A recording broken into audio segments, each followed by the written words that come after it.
இலங்கையில் நடைபெற்றுக் கொண்டிருக்கின்ற பல விடயங்களை புரிந்து கொள்வது என்பது சாதாரண மக்களை பொறுத்தவரையில் மிக மிக கடினமான ஒரு காரியம். ஆனால் அதுதான் இலங்கை மக்களின் எதிர்காலம். எதிர்காலம் மாத்திரமல்ல, மக்களின் எதிர்கால இருப்பு கூட தற்பொழுது நடைபெற்று வருகின்ற இந்த சம்பவங்களின் போக்கில் தான் தங்கியிருக்கின்றது. இன்று இந்த அரசாங்கம் மேற்கொண்டு வருகின்ற சில களியெடுப்புகள் மாத்திரம் ஓரளவுக்காவது வெற்றி பெறாது விட்டால் எதிர்காலத்தில் இலங்கை என்கின்ற ஒரு நாடு மாத்திரம்தான் இருக்கும். ஆனால் அந்த நாட்டில் என்னுடையது உன்னுடையது என்று போட்டி போடுவதற்கோ அல்லது சண்டை போடுவதற்கோ கூட சுயாதீனமான மனிதர்கள் இருக்க மாட்டார்கள். நல்ல அரசியல் இருக்காது, நிலையான பொருளாதாரம் இருக்காது, மனிதம் இருக்காது, நீதி இருக்காது, நியாயம் இருக்காது, இப்படி எதுவுமே இருக்க மாட்டாது. பாதாள உலக குழுக்கள், ட்ரிபோலி பிளட்டூன், கருணா குழு, பிள்ளையான் குழு, போலீஸ் பாய்ஸ் குழு, இவைகள்தான் இந்த நாட்டை கட்டுப்படுத்துகின்ற தரப்புகளாகி விடுவார்கள்.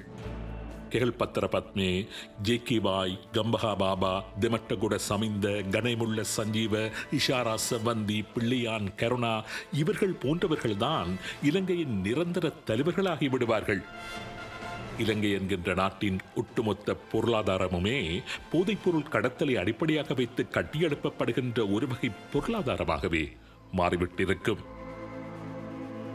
இந்த காட்சியை உண்மையிலேயே நீங்களும் நானும் இலங்கையில் காண்பதற்கு விரும்பாது விட்டால், இலங்கையில் திரைமறைவில் நடக்கின்ற சில நிழல் நடவடிக்கைகளின் தாற்பயங்களை, ஆழங்களை நாங்கள் சரியானபடி விளங்கிக் கொள்ள வேண்டும். கூடுமானவரை அவற்றை வெளிப்படுத்த வேண்டும். உண்மைகள் என்கின்ற இந்த நிகழ்ச்சியில் அப்படியான சில திரைமறைவு விடயங்களை, பெரும்பான்மையான மக்களுக்கு தெரிந்திருக்காத சில ரகசியங்களைத்தான் உங்கள் பார்வைக்கு கொண்டு வருவதற்கு முயற்சிக்கின்றோம். இதுவரை அவிழ்க்கப்படாத பல மர்மங்களை மக்கள் மத்தியில் அவிழ்ப்பதற்கு முயற்சிக்கின்றோம். சரி, நேரடியாகவே நிகழ்ச்சிக்குள் நுழைவோம். 2023 ஆண்டு அக்டோபர் மாதம் 5ஆம் திகதி கஜன் மாமா என்று அழைக்கப்படுகின்ற ரங்கசாமி கனகநாயகம் என்பவர் மட்டக்களப்பில் வைத்து மர்மமான முறையில் உயிரிழக்கின்றார். இவர் நாடாளுமன்ற உறுப்பினர் ஜோசப் பெர்ராஜசிங்கம் படுகொலை வழக்கின் முக்கியமான சாட்சிகளில் ஒருவர்.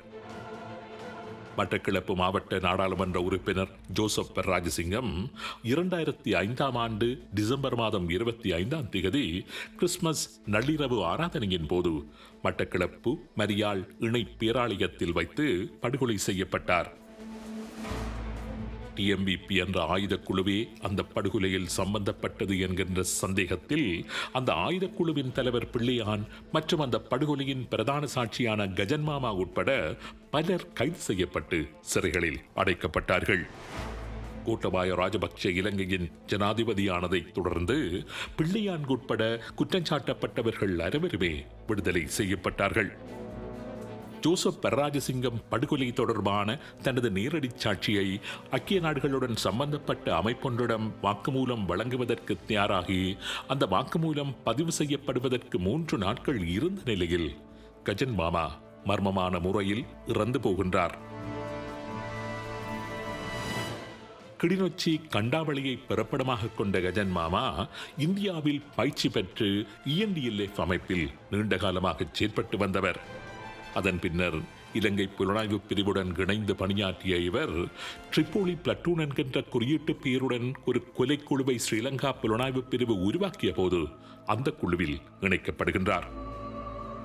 ட்ரிபோலி பிளட்டூனின் ஒரு முக்கிய செயற்பாட்டு குழுதான் TMVP என்கின்ற அமைப்பு. கஜன் மாமா TMVP உறுப்பினர் என்கின்ற அடையாளத்தில், அதாவது கவரில் மட்டக்களப்பில் செயற்பட ஆரம்பிக்கின்றார். 2005ஆம் ஆண்டு நாடாளுமன்ற உறுப்பினர் ஜோசப் பெர்ராஜசிங்கத்தை படுகொலை செய்யும் முகமாக பிள்ளையான் தலைமையிலான ஒரு குழு தீவுச்சேனையில் இருந்து வாகனத்தில் புறப்பட்டது முதலாக படுகொலை வரையிலான அனைத்து விடயங்களையும் ஒரு நேரடி சாட்சியாக சர்வதேச ஊடகங்களிடம் ஒப்படைக்க முன்வந்திருந்தார். அந்த நிலையில்தான் கஜன் மாமா மர்மமான முறையில் மரணம் அடைகின்றார். இப்பொழுது நான் சுட்டி காண்பிக்க இருக்கின்ற இந்த விடயத்தை கொஞ்சம் அவதானமாக பாருங்கள். டிஎம்விபி என்கின்ற அமைப்பு கிழக்கு பிரதேசவாதத்தை முன்னிலைப்படுத்தி வடக்குக்கு எதிராக வன்னிக்கு எதிராக உருவானதாக கூறப்பட்ட ஒரு அமைப்பு. ஆனால் அந்த அமைப்பு உருவான சந்தர்ப்பத்திலேயே கிளிநொச்சியை, அதாவது வன்னியை வடக்கைச் சேர்ந்த கஜன் மாமா அந்த அமைப்பில் முக்கிய பங்கு வகிக்கின்றார். புலிகள் அமைப்பில் இருந்து பிரிந்து சென்ற ஒரு பிரிவினர் கருணா தலைமையில் டிஎம்விபி என்கின்ற ஒரு அமைப்பை உருவாக்கியதாகத்தான் அந்த நேரத்தில் கூறப்பட்டிருந்தது. ஆனால் கஜன் மாமா என்கின்ற ரங்கசாமி கனகநாயகம் புலிகள் அமைப்பைச் சேர்ந்தவரே அல்ல. இன்னும் கூறப்போனால் புலிகள் அமைப்புக்கு எதிராக பல வருடங்கள் கடுமையாக போராடிய ஒருவர்தான் இந்த கஜன் மாமா. கஜன் மாமா ENDLF அமைப்பைச் சேர்ந்தவர். இந்தியாவில் ராணுவ பயிற்சியை எடுத்தவர். புலிகளுக்கு எதிராக நீண்ட காலம் செயற்பட்ட இவர் இந்திய படையினருடன் சேர்ந்தும் செயற்பட்டிருந்தார். இந்திய படை இலங்கையை விட்டு சென்றதன் பின்னர் ஸ்ரீலங்கா புலனாய்வு பிரிவினருடன் இணைந்தும் செயற்பட்டார். இவர்தான் புலிகளிடம் இருந்து பிரிந்த அணி என்றும் வடக்கிற்கு எதிரான அணி என்றும் கிழக்கு மாகாணத்தை அடிப்படையாக வைத்து செயற்படுகின்ற குழு என்றும் கூறப்படுகின்ற டிஎம்விபி அமைப்பின் முக்கிய செயற்பாட்டாளராக காட்சிக்கு வருகின்றார். இப்பொழுது இந்த பின்னம் உங்களுக்கு ஓரளவுக்கு விளங்கியிருக்கும் என்று நினைக்கின்றேன். ட்ரிப்போலி பிளட்டூன் என்கின்ற அடையாளத்தில் ஸ்ரீலங்கா புலனாய்வு பிரிவு உருவாக்கி வைத்து செயற்படுத்திய கொலைகார குழுவின் பின்னணி உங்களுக்கு ஓரளவுக்கு விளங்கியிருக்கும் என்று நினைக்கின்றேன்.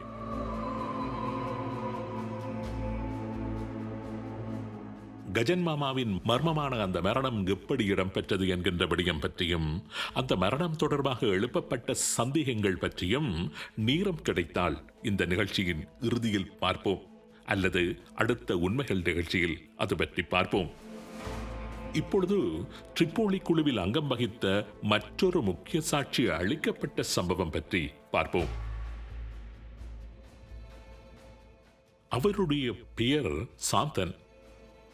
மட்டக்களப்பு ஆரியம்பதி பிரதேசத்திற்கான டிஎம்விபி அமைப்பின் பொறுப்பாளர்.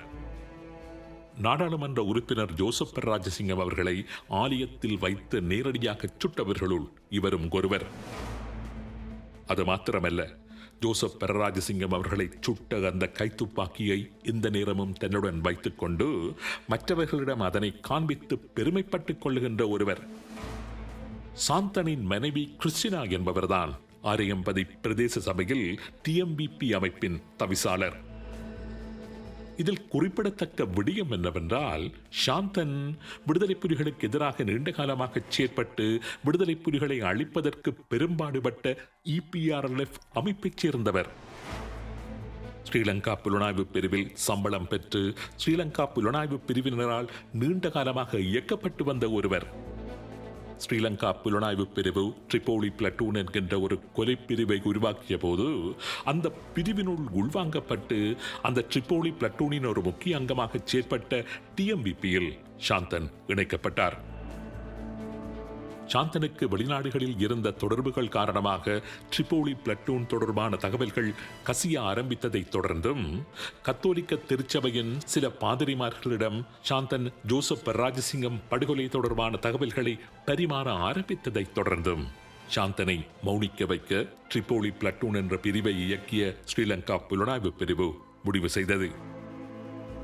சாந்தனை மௌனிக்க வைப்பதற்கு ட்ரிப்போலி பிளட்டூனின் மற்றொரு அங்கமான காத்தாங்குடியை அடிப்படையாக கொண்டு செயற்பட்ட முஸ்லிம் அமைப்பு களமிறக்கப்படுகின்றது.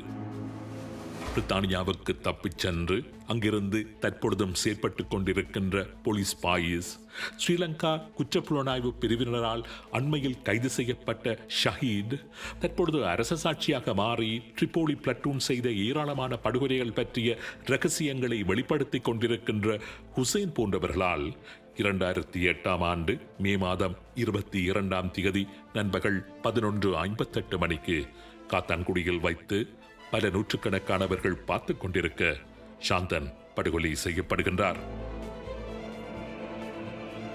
ட்ரிப்போலி பிளட்டூன் என்கின்ற கொலைகார பிரிவில் இணைந்து செயற்படுகின்ற நபர்கள் அந்த பிரிவு பற்றிய தகவல்களை வெளியே கூற விளைகின்ற தருணங்களில் அல்லது அந்த பிரிவை விட்டு அந்நியப்பட்டு நிற்கின்ற நேரங்களில் எவ்வாறு அவர்கள் கொலை செய்யப்பட்டு அகற்றப்படுகின்றார்கள் என்கின்றதை விளக்குவதற்காகவே இந்த 2 சம்பவங்களை இங்கு பதிவிட்டிருக்கின்றோம். இதேபோன்று இன்னும் சில சம்பவங்களையும் அடுத்த உண்மைகள் நிகழ்ச்சியில் இணைத்துக் கொள்ள இருக்கின்றோம். குறிப்பாக ட்ரிபோலி பிளட்டூனில் ஒரு அங்கமாக செயற்பட்ட டிஎம்விபி அமைப்பில் இணைந்து சிறிது காலம் செயலாற்றிவிட்டு அதில் இருந்து ஒதுங்க முற்பட்ட மருதமுனையைச் சேர்ந்த ஹனிஃபா முகமது அம்ஜத் என்கின்ற நபரை எப்படி அந்த பிரிவின் இன்னொரு பிரிவு படுகொலை செய்தது என்றும் பார்க்க இருக்கின்றோம். அந்த படுகொலையை செய்தவர்கள் யார் யார் என்றும், அவர்களில் சிலர் மிக அண்மையில் வெளிநாடுகளுக்கு தப்பிச் சென்றுள்ளது பற்றியும், அவர்கள் யார், என்னென்ன குற்றச் செயல்களில் ஈடுபட்டார்கள் போன்ற விவரங்களுடன் ஆராய இருக்கின்றோம். இதுவரை வெளிவராத பல ரகசியங்களை சுமந்து வருகின்றது ஐபிசி தமிழின் உண்மைகள் நிகழ்ச்சி. மனங்களை திடப்படுத்திக் கொண்டு தரிசிப்பதற்கு தயாராக இருங்கள்.